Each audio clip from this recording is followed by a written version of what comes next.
Welcome to my channel. নিয়ে চলে এসেছি আমার নতুন আরেকটা ভিডিও, ঘুরতে যাওয়ার ভিডিও অবশ্যই।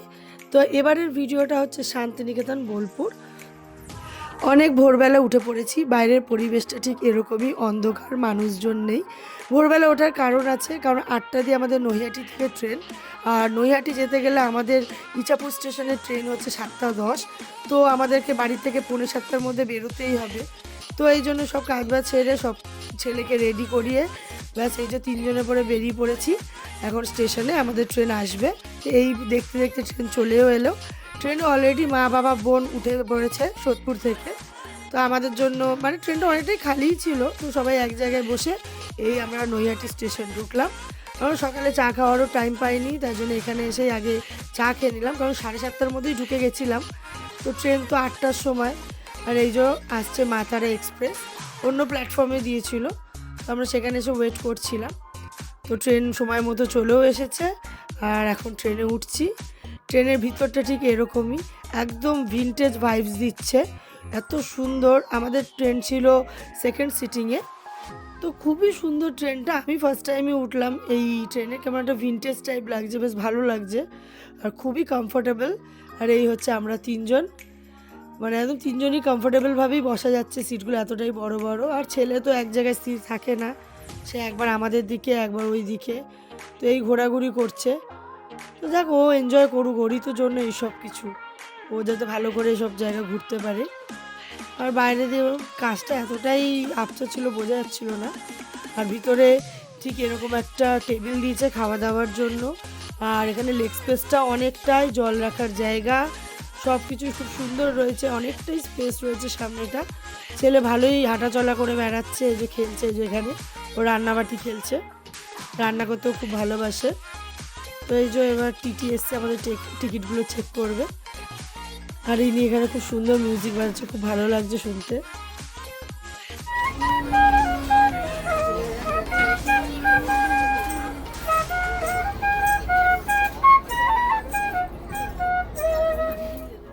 এই বাঁশির আওয়াজে একটা আলাদাই সুখ রয়েছে। এই আওয়াজটা শুনলে বোঝাই যায় যেন আমরা বোলপুর শান্তিনিকেতন যাচ্ছি, আমাদের জন্য অপেক্ষা করছে। আর কতক্ষণ ওয়েট করতে হবে সেটাই দেখার। আর এই যে দেখতে দেখতে সময় পার হয়ে গেছে, আমাদের ট্রেন থেকে নামার সময়ও হয়ে গেছে। 10:30টায় টাইম ছিল, একদম ঠিক টাইমেই নামিয়ে দিয়েছে, 10টা 31 বাজে। তো মানে একদম টাইমের ট্রেন ছিল, খুব ভালো সার্ভিস হয়েছে। তো এখানে একটা খাবার ব্যবস্থা রয়েছে, বাট আমরা এখান থেকে ব্রেকফাস্ট করিনি, আমরা একটু পরে করব বলে এখন এখান থেকে বেরিয়ে পড়ছি। আমাদের এখান থেকে এবার টোটো বুক করব। আর বাইরে দিয়ে স্টেশনটা এই যে কবে থেকে প্ল্যান করতে করতে এবছর সেটা গিয়ে কমপ্লিট হলো। তারপর আমরা এখানে এসেছি টোটোতে সাইট সিইংয়ের জন্য বুক করব, কি কি জায়গা ঘোরাবে, কত টাকা প্রাইস, সেই সব একটু কথা হয়ে গেল। একটু বার্গেনিং, ওরা যা দাম বলবে একটু বার্গেনিং করলে ঠিকঠাক দামেই চলে আসবে নিজেদের বাজেটে। তো আমরা ওখান থেকে একটা টোটো বুক করলাম। আমাদের সারাদিনের সাইট সিইং করিয়ে আবার স্টেশনে ছাড়বে, আমাদের ভাড়া পড়লো 1000 টাকা। আমাদের ফার্স্ট সাইট সিইং হচ্ছে কঙ্কালীতলার মন্দির, তো আমরা এখন সেখানেই যাচ্ছি। আর এই যে ছেলে বাবার কোলে বসে টোটো এনজয় করছে, হাওয়া, চুলগুলো একদম সুন্দর উঠছে, অনেকটাই বড় বড় হয়ে গেছে চুল। তো এখানে কঙ্কালীতলায় এসে এখানকার পার্কিং চার্জটা প্যাসেঞ্জারদেরই দিতে লাগে, তো সেই চার্জটা দিয়ে এখন মন্দিরের দিকে যাচ্ছি। পশ্চিমবঙ্গে বীরভূমের বোলপুর শান্তিনিকেতনের কাছেই অবস্থিত এই কঙ্কালীতলা মন্দিরটি। এটি একটি হিন্দু মন্দির। কোপাই নদীর তীরে 51টি সতীপীঠের মধ্যে একটি হচ্ছে এই কঙ্কালীতলা মন্দির। বিশ্বাস করা হয় দেবী সতীর কোমর এখানে পড়েছিল, তাই জন্য এই মন্দিরটি এখানে স্থাপন হয়। মন্দিরটি প্রতিদিন সকাল 6টা থেকে রাত 8টা পর্যন্ত খোলা থাকে। এখানে একটি পবিত্র কুণ্ডা রয়েছে। আর শিবরাত্রি এবং নবরাত্রির সময় এই মন্দিরে প্রচুর দর্শনার্থী ভিড় হয়। এই মন্দিরে বাসকারী দেবী হচ্ছে দেবী পার্বতী। ঠাকুর দর্শন করে এই মন্দিরের বাইরেই অনেক ব্রেকফাস্টের জন্য দোকান রয়েছে, তো আমরা এখান থেকে একটা দোকান চুজ করে এখান দিয়ে কচুরি খেয়ে নিলাম, খুবই ভালো কোয়ালিটির ছিল, সব জায়গায় জেনারেলি হয়ে থাকে না। তো দেন এখান থেকে এসে আমি আবার টোটোয় করে আমরা চলে যাচ্ছি আমাদের পরের ডেস্টিনেশন। মন্দিরে দাদুর কাছ থেকে এই গদাটা কেনা হয়েছে, এবার ওটাকে নিয়েই ব্যস্ত টোটোর মধ্যে। কোলে তো বসবে না, সারাক্ষণ ওইখানে রয়েছে, না সামলাতে পারছে, বাট খুব মজা করছে। আর এখানে চারিদিকে এই কাগজ ফুলের গাছ, এত ভ্যারাইটি কালার যে কি বলবো, মানে এত ভালো লাগছে, ভরে ফুল হয়ে রয়েছে। তো আমরা এই দেখতে দেখতে চলে এসেছি ডিয়ার পার্কে। এখানে এন্ট্রি ফি কিছু নেই, এখানে এন্ট্রি ফি বলতে হচ্ছে আধার কার্ড বা ভোটার কার্ড বা পাসপোর্ট, মানে কোনো রকম একটা আইডি প্রুফ দেখাতে হবে। তো সেটা দেখালেই এন্ট্রি হয়ে যাবে। ভেতরটা ঠিক এরকম, সামনেই একদম ফুল গাছে ভরা, সুন্দর করে গার্ডেন করা রয়েছে। আর ডিয়ার পার্ক, অবশ্যই এখানে ডিয়ার তো থাকবেই। তো ভিতরে রয়েছে, এরপর এখান থেকে আমরা ভিতরে যাব।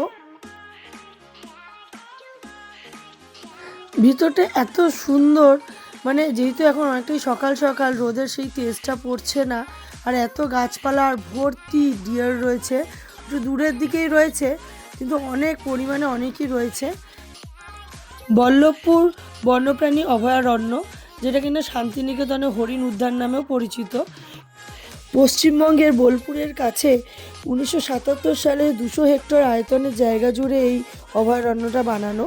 বুধবার ছাড়া সকাল 10টা থেকে বিকেল 4টে পর্যন্ত খোলা থাকে। এখানে দাগযুক্ত হরিণ, কৃষ্ণসার হরিণ আর পরিযায়ী পাখিদের আবাসস্থল।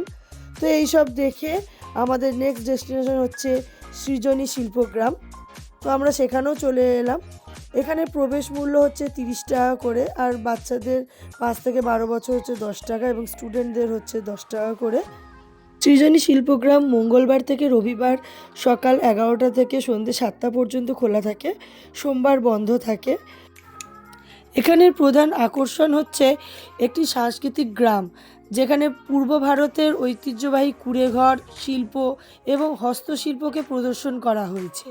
এখানে সব জায়গা, পূর্ব ভারতের যত জায়গা, সেই সব জায়গার নাম উল্লেখ করে সেখানকার হাতের কাজ, সেখানকার যে কারিগররা কিভাবে কাজ করতো, কী কাজ করতো, সেখানকার মানুষজন কীরকম গয়নাগাটি পরতো, জামা কাপড় পরতো, এই সবগুলোই এখানে প্রদর্শন করা হয়েছে, যাতে দর্শনার্থীরা এখানে এসে একটা জায়গায় দাঁড়িয়ে সব জায়গার জিনিসগুলো অল্প হলেও উপলব্ধি করতে পারে।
তুই কাকে ডাকছিস?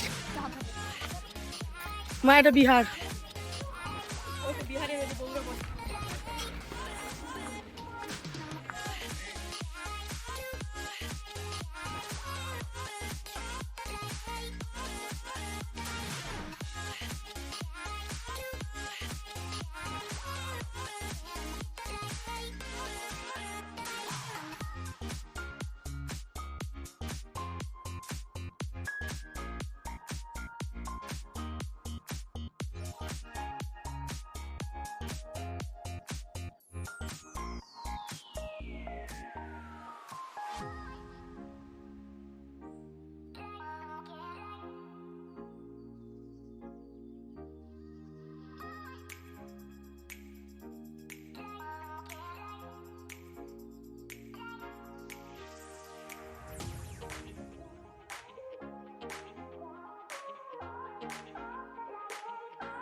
বাবা, এ বাবা, তুই পারবি এখানে হাঁটতে?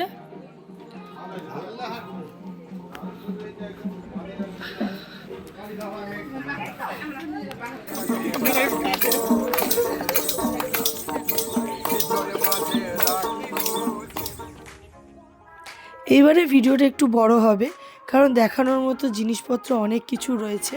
কোনটা ছেড়ে কোনটা বাদ দিই, যদি বাদই দিয়ে দেবো তাহলে এই যে মেমোরিটা তৈরি হচ্ছে, এই যে ভিডিওটা করা হচ্ছে, এর মধ্যে কিছুই থাকবে না। তো ছোট ছোট করে সব কিছুই দিলাম, একটু ধৈর্য ধরে দেখলে খুব ভালো হবে। আর এখানে যদি কারোর কিছু উপকার হয়, কোনো ইনফরমেশান, তাহলে তো খুবই ভালো, প্লিজ এটা কমেন্ট করে জানাবেন।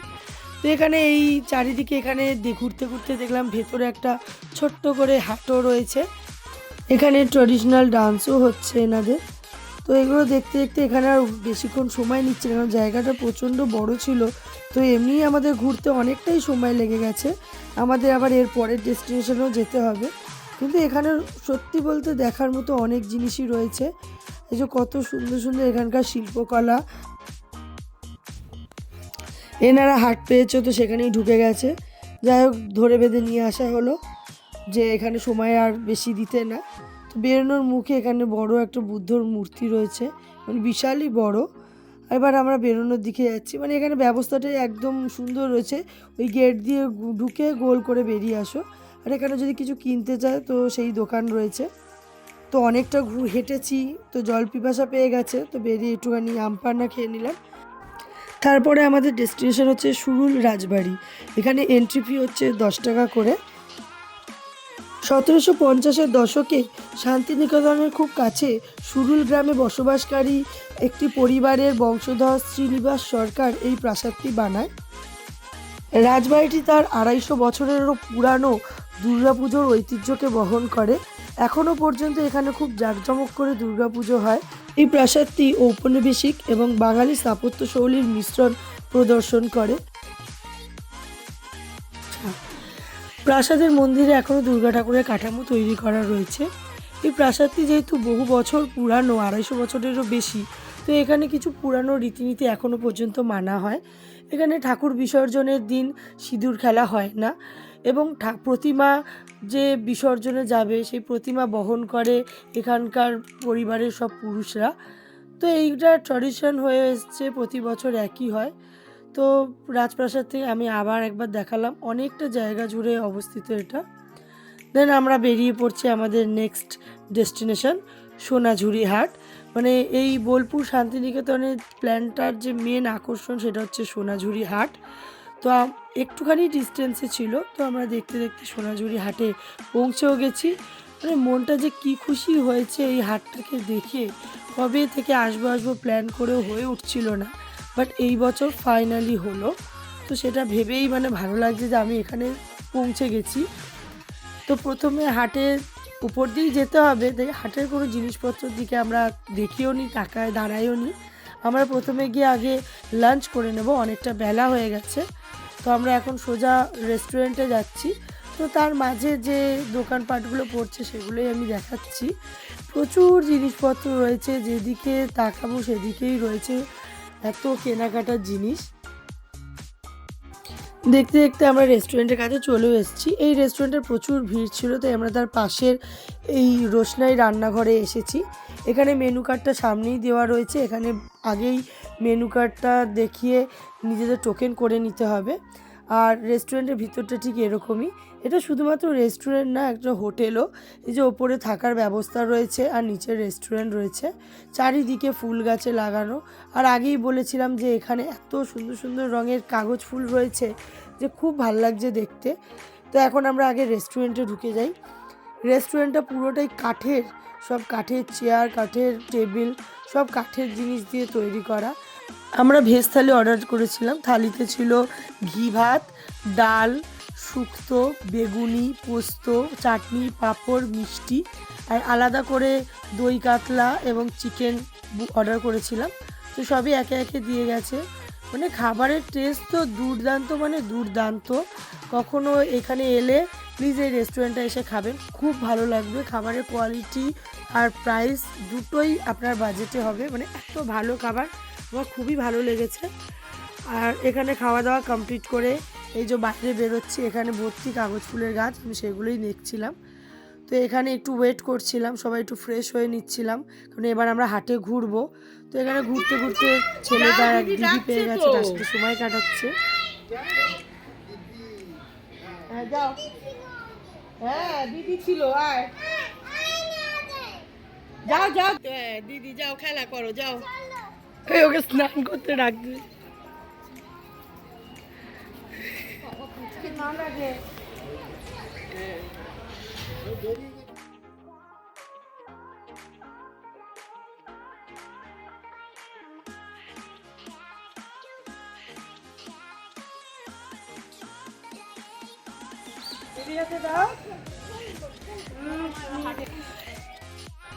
রেস্টুরেন্টের বাইরেটা ঠিক এরকমই, তখন তো এসে ঢুকে গেছিলাম, তাই ভিডিওটা করা হয়নি।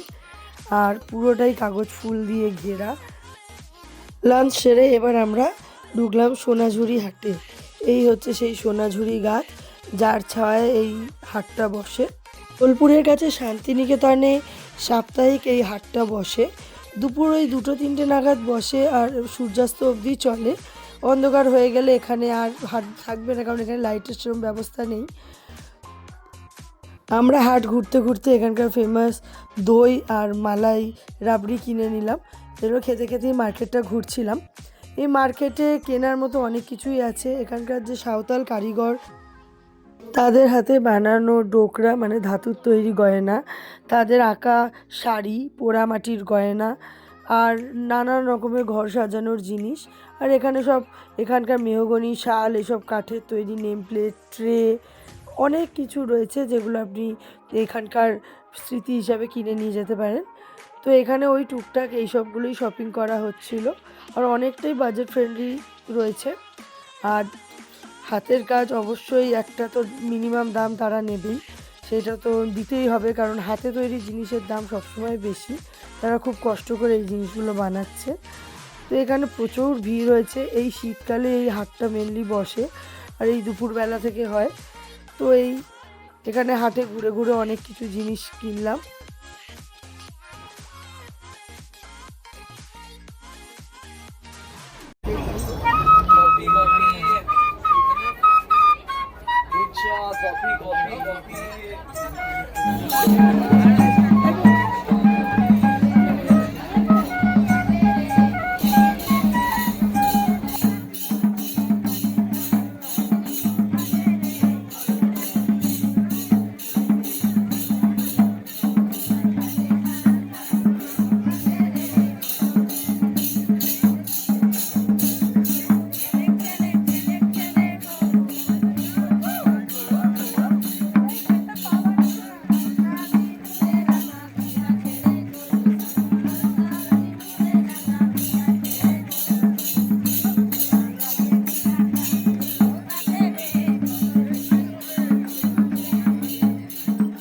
এনাদের সাথে এখানকার ট্র্যাডিশনাল ডান্সে পার্টিসিপেট করলাম।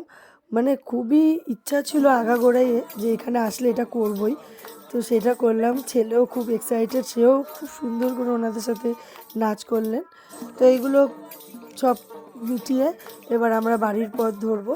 তাই আর টুকটাক যেটুকু জিনিস কেনার মনে হচ্ছিলো, একদম বেরোনোর মুখেই সামনে যে দোকান পাচ্ছিলাম সেখান থেকেই টুকটাক জিনিসপত্র কিনে এখান থেকে আমরা এবার বেরিয়ে পড়ব, কারণ আমাদের ট্রেন হচ্ছে সন্ধ্যে 6:10-এ। তো এখান থেকে তো যেতে সময় লাগবে, এবং স্টেশনে উল্টো দিকে মিউজিয়াম রয়েছে, ওখানেও আমরা যাব। তো ওটাও বন্ধ হয়ে যাওয়ার চান্স আছে। তো এবার আমরা এখান থেকে বেরিয়ে যাচ্ছি। আমাদের টোটো আগেই দাঁড়িয়ে আছে। তো এখানে এসে দেখলাম যে না, মিউজিয়াম 6টা অবধি খোলা। তো যাই হোক, মিউজিয়ামটা খোলা পেয়েছি, এই যে গীতাঞ্জলি রেল মিউজিয়াম।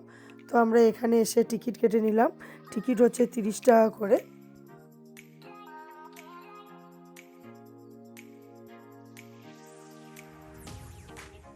এই রেল মিউজিয়ামটি 2012 পূর্ব রেলওয়ের একটি প্রকল্প, যা রবীন্দ্রনাথ ঠাকুরের জীবন এবং রেলওয়ের সাথে সংযোগের জন্য নিবেদিত।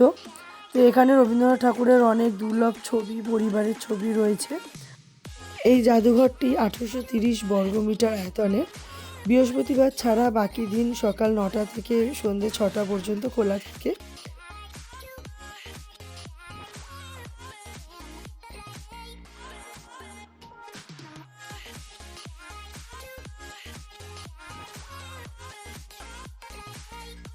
এই জাদুঘরের প্রধান আকর্ষণ হচ্ছে এই সেলুন কোচ। রবীন্দ্রনাথ ঠাকুর মৃত্যুর আগে বোলপুর থেকে কলকাতা এই কোচে করে গেছিলেন, তো সেই জন্য এটিকে সংরক্ষণ করে রাখা হয়েছে।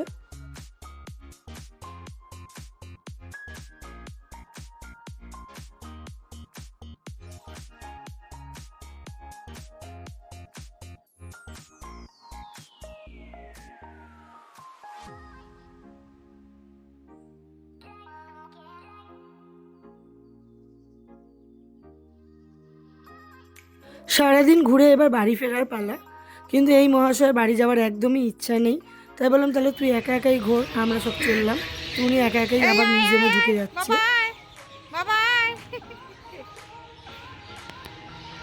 আয় আয় আয়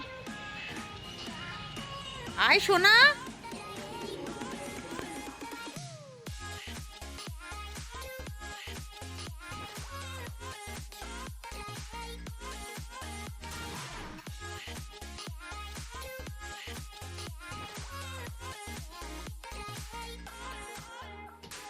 আমরা সবাই আবার স্টেশনে ফিরে যাচ্ছি, কিন্তু স্টেশনে আমরা প্রায় 1 ঘন্টা আগেই পৌঁছে গেছি। তো সবাই ভাবলাম একটুখানি চা খেয়ে নিই, বিকেলের চা। কিন্তু ভেতরে সেরকম কোনো দোকান পেলাম না বলে আবার বাইরে যাচ্ছি, কারণ বাইরেই বললো উল্টো দিকে ভালো চায়ের ব্যবস্থা আছে, তো ওখান থেকে গিয়ে আমরা চা খেতে যাচ্ছি। আর ইনি মহাশয় এনাদের সাথেই ব্যস্ত, এনাদের পেলে আর কিচ্ছু চায় না। তো এখানে এসে আমরা একটু চা খেয়ে নেওয়ার জন্য দাঁড়ালাম। আর এখানে কি সুন্দর সব শালিক পাখিগুলো ঘোরাঘুরি করছে।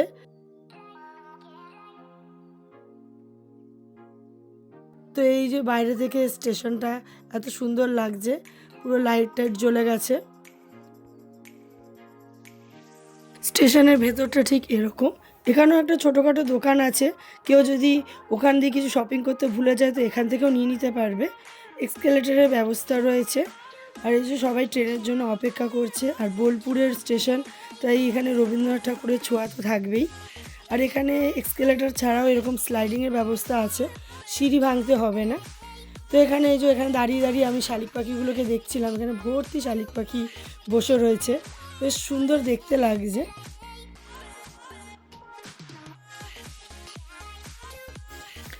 যেতে গিয়ে এই জায়গাটা দাঁড়িয়ে পড়লাম। আকাশটা দেখে এত সুন্দর লাগছে যেন কেউ রং তুলি নিয়ে বসে পড়েছে, এত সুন্দর সানসেটের ভিউ। কিছুক্ষণ ওখানেই দাঁড়িয়ে পড়লাম। দেন আমরা আমাদের প্ল্যাটফর্মে চলে এলাম যেখানে ট্রেন দেবে। এখন বাজে 5:54, 6:11 ট্রেন। তো এখানে একটু ট্রেনে ওয়েট করছিলাম। ট্রেনটা একটু লেট ছিল, 15-20 মিনিট লেট ছিল। ট্রেন লেট হওয়া সত্ত্বেও মাঝখানে এত ভালো সার্ভিস দিয়েছে যে আমাদের যে ব্রেক জার্নি, আমাদের নৈহাটি থেকে আবার ট্রেন ধরার ছিল, সেটাও কোনো অসুবিধা হয়নি, টাইমেই বাড়ি ফিরে গেছিলাম। ভিডিওটা দেখার জন্য থ্যাংক ইউ। এখানেই আজকে ভিডিওটা শেষ করছি। খুব তাড়াতাড়ি পরের ভিডিও নিয়ে চলে আসবো। Thank you.